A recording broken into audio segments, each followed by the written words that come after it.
Olá a todos! O assunto de hoje no videocast do Porquê Gente é Assim é o preconceito no futebol. Na última quarta-feira eu fui deitar já conformada com a estreia do meu time na Libertadores 2014, o Cruzeiro.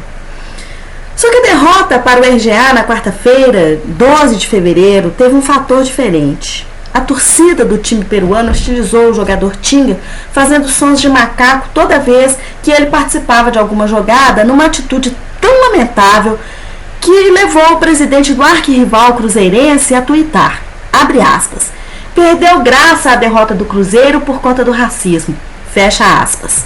Pois é, pela primeira vez eu tiro o chapéu para o dirigente atleticano. A situação foi tão desagradável que a derrota do Cruzeiro não teve tanta significância. No meio da comoção nacional, eu pretendo levantar uma discussão em torno do racismo e do preconceito no futebol. Episódios semelhantes ocorridos na Europa em temporadas passadas e este na América do Sul corroboram a ideia de que o futebol é preconceituoso, racista, sexista e, em função disso, torcedores adversários matam e morrem facilmente. Importante lembrar que em pleno século XXI, a torcida do Cruzeiro hostilizou o jogador de vôlei Michel, do Vôlei Futuro, por ele ser homossexual assumido. Na ocasião, abril de 2011, que não é um passado tão distante assim, o clube foi condenado pelo Supremo Tribunal de Justiça Desportiva, o STJD, a pagar uma multa de R$50 mil pela conduta antidesportiva e desrespeitosa dos torcedores. O Cruzeiro não só não pegou a pena máxima, que é multa de R$100 mil, porque era réu primário. E bem feito. A gente faz o que quer, mas tem que arcar com as consequências dos próprios atos. E essa é uma lei da vida.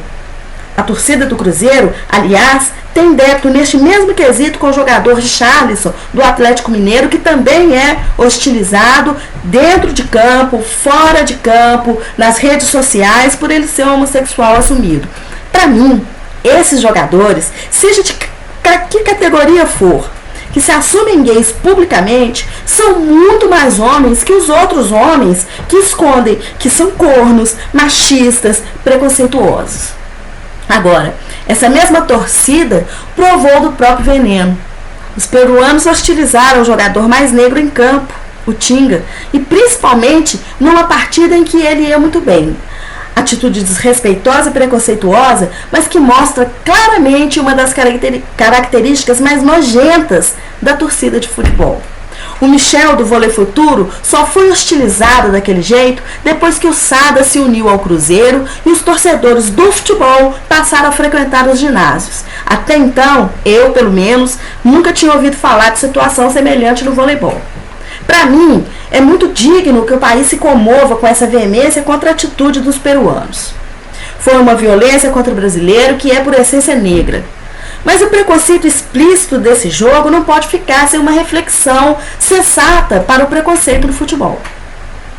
E torcedores, dirigentes, jogadores são preconceituosos ao extremo, principalmente com relação à mulher e ao homossexual. Com o negro aqui no Brasil não é tanto, afinal nós parimos para o mundo o melhor jogador de futebol de todos os tempos. E adivinha a cor dele? Isso, negro, 100% negro. Mas precisamos banir essa atitude machista do futebol que despreza as mulheres e os homossexuais, relegando-os a uma posição de inferioridade. Eu tenho para mim que a história a rebaixar alguém pela sua condição sexual, seja ela mulher ou gay, é tão preconceituosa quanto o racismo.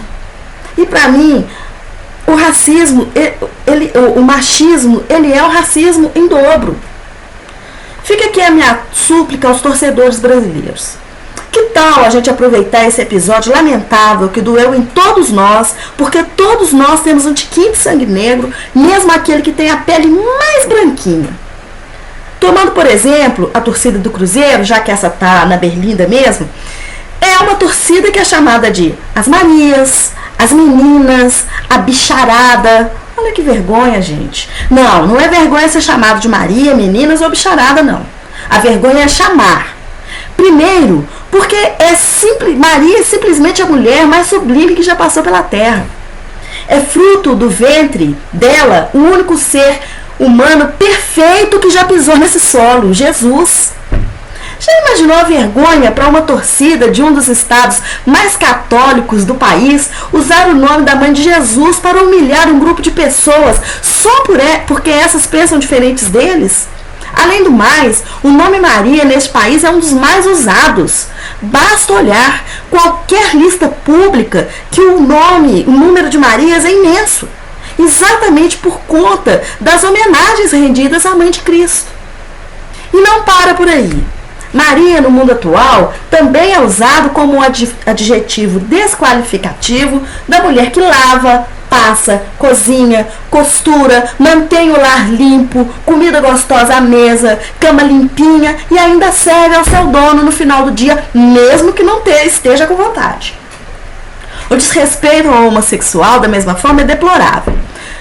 Eu desconheço qualquer torcida que não possua um nas suas fileiras. Aliás, eu conheço dezenas de gays e lésbicas que torcem tanto para o Cruzeiro, quanto para o Atlético, quanto para o Flamengo, São Paulo, Grêmio, e nem por isso se ofendem, deixam de ofender a si mesmos, quando desqualifica o torcedor adversário, chamando-o de gay, de viado, de Bambi, de Maria.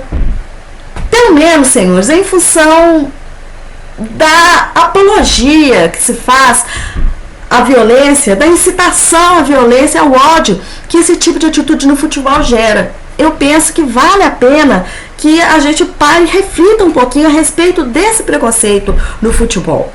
Ninguém reflete sobre isso. E toda semana, torcedores adversários agridem e são agredidos por conta dessa violência. Toda semana, torcedores matam e morrem por essa violência e esse ódio. Até quando o futebol vai continuar sendo o esporte do preconceito e da inflamação ao ódio que assistimos diariamente? Eu penso que um pouco de respeito a si mesmo e ao semelhante cai muito bem. Reflitam então sobre isso. Muita paz e alegria a todos. Eu vou ficando por aqui, sou Zilda de Assis, editora deste blog, e deixo no ar a pergunta que não quer calar. Por que gente é assim? Tchau.